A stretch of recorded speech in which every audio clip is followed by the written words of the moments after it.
Friends, welcome to serials Adda. Friends, ఇక సోమవారం రాబోయే కథ అయితే చాలా బాగుంటుంది.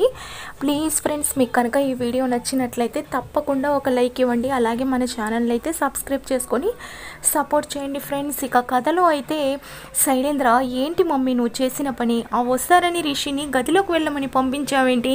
అసలు ఇప్పటికే ఆ వస్తార కారణంగా ఆ రంగ భయపడిపోతూ నేను వెళ్ళిపోతాను అంటున్నాడని చెప్పి అంటాడు. దాంతో దేవి అని, రే మెంటల్ వేదవా, అయినా ఇప్పటికే ఆ వస్తార చూసావు కదా, మేడం అని పిలుస్తూ ఉండడంతో డౌట్ వస్తుందని అంటుంది. ఇప్పుడు నువ్వు కనుక ఆ రంగాన్ని ఆపావనుకో గదిలోకి వెళ్లకుండా, అప్పుడు ఆ వస్తారకి ఇంకా అనుమానం ఎక్కువ అవుతుంది. అయినా ఇప్పుడు తను తన భర్త అనుకుంటుంది కదా ఆ రంగాన్ని, ఇప్పుడు తన గదిలో కాకుండా ఇంకెక్కడ పడుకుంటాడరా? అయినా అందుకోసమే వాళ్ళిద్దరిని గదిలోకి వెళ్ళమన్నాను. ఇక్కడే ఉండుంటే ఆ వస్తారకి ఇంకా లేనిపోని డౌట్లు వస్తూ ఉంటాయి. అలాగే నువ్వు వస్తార ముందు రంగాన్ని పక్కకు పిలిచి మాట్లాడకు, తనకి ఇంకా డౌట్ ఎక్కువ అవుతుంది, తను లేనప్పుడు తనతో మాట్లాడు అని అంటుండడంతో సరే మమ్మీ అయితే అని చెప్తాడు. ఇక దేవి అని వెళ్ళి పడుకోపో అని చెప్పి అంటుంది. ఆ తర్వాత నెక్స్ట్ డే సీన్ కట్ చేస్తే ఇంకా రిషి వాళ్ళైతే వాళ్ళ ఇంటికి వెళ్ళిపోతారు. ఆ తర్వాత వసుధార, అమ్మయ్య ఇప్పుడు నాకు చాలా ప్రశాంతంగా ఉంది రిషి సార్ అని అంటుండడంతో, అవును వస్తారా, నాకు కూడా ఇప్పుడు ప్రశాంతంగా ఉంది. అసలు నేను వచ్చినప్పటి నుంచి ప్రేమగా దగ్గరికి కూడా తీసుకోలేకపోయాను. ఎందుకంటే ఎక్కడ వాళ్ళకి నేను రిషిని తెలిసిపోతుందని. నన్నేమి నువ్వు తప్పుగా అనుకోలేదు కదా అని అంటుండడంతో, అయ్యో రిషి సార్, నేనెందుకు మిమ్మల్ని తప్పుగా అనుకుంటాను? అయినా మీరు నా భర్త, మీ గురించి నాకు తెలీదా? అయినా మీరు అదంతా ఎందుకు చేస్తున్నారు నాకు తెలుసు కదా, వాళ్ళ గుట్టు బయట పెట్టడానికే కదా రిషి సార్ అని చెప్పి అంటుంది. ఇక రిషి, వస్తారని ఇలాంటి భార్య నా పక్కన ఉన్నందుకు నాకు చాలా హ్యాపీగా ఉంది అని చెప్పి ఇక వస్తారని ప్రేమగా అలా దగ్గరికి తీసుకుంటాడు. ఇక ఆ తర్వాత వస్తారా, రిషి సార్ మీకు ఇంకో విషయం చెప్పాలని అంటుంది. దాంతో ఏంటి వస్తారా అని అంటుండడంతో, మీరు లేనప్పుడు ఈ కాలేజ్ని నేనేదో కాపాడానని మీరు అనుకుంటున్నారు. నిజానికి ఈ కాలేజ్ని కాపాడింది అనుపమ మేడం వాళ్ళ కొడుకు. అతని ఈ కాలేజ్ని ముందుండి నడిపించాడు. అలాగే శైలేంద్ర కుట్రల్ని తెలుసుకున్నాడు. అలాగే శైలేంద్ర కాలేజ్ని మనకు కాకుండా చేస్తూ ఉండడంతో మనోగారి వచ్చి కాలేజ్ని కాపాడారు. అలాగే మనోగారి గురించి మీకు ఇంకొక పెద్ద నిజం చెప్పాలని అంటుంది. రిషి, ఏంటి వస్తారా అని అంటుండడంతో, సార్ ఎలా చెప్పాలో నాకు అర్థం కావడం లేదు, కానీ మీరు ఈ విషయం విన్న తర్వాత ఎలా రియాక్ట్ అవుతారో అని అంటూ ఉంటుంది. దాంతో అసలు విషయం ఏంటో చెప్పు అని అంటుండడంతో, రిషి సార్, నేను చెప్పేది ఇప్పుడు ఒక పెద్ద నిజం అని చెప్పి అంటుంది. ఏంటి వస్తారా, ఏంటి అని అంటుండడంతో, ఆ మనో ఎవరో కాదు రిషి సార్ అని అంటుంది. రిషి, అదే చెప్పావు కదా అనుపమ మేడం కొడుకని అని అంటుండడంతో, అయ్యో అది కాదు సార్, నిజానికి మహేంద్ర మామయ్య కొడుకని అంటుంది. రిషి ఒక్కసారిగా షాక్ అవుతాడు. ఏం మాట్లాడుతున్నావు నువ్వు? అయినా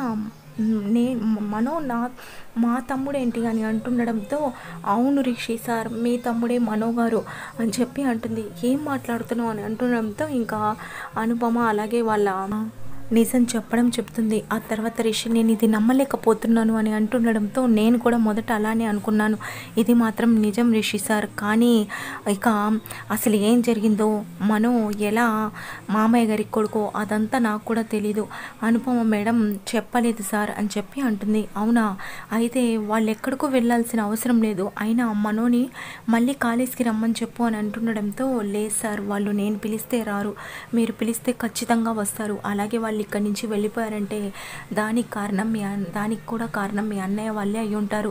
మీ పెద్దమ్మ మీ అన్నయ్య ఏదో ఒకటి చేసి వాళ్ళని వెళ్ళిపోమ్మని అని ఉంటారు సార్ అని చెప్పడంతో, నేను వెళ్ళి మాట్లాడతానని అంటాడు. దాంతో వస్తారా, నాకు చాలా హ్యాపీగా ఉంది రిషి సార్ అని చెప్పైతే అంటూ ఉంటుంది. ఇక సీన్ కట్ చేస్తే ఇక అక్కడున్న సరోజ ఇక శైలేంద్ర వాళ్ళ ఇంటి అడ్రస్ అయితే తెలుసుకొని ఇక శైలేంద్ర వాళ్ళ ఇంటికి నేరుగా వచ్చేస్తుంది.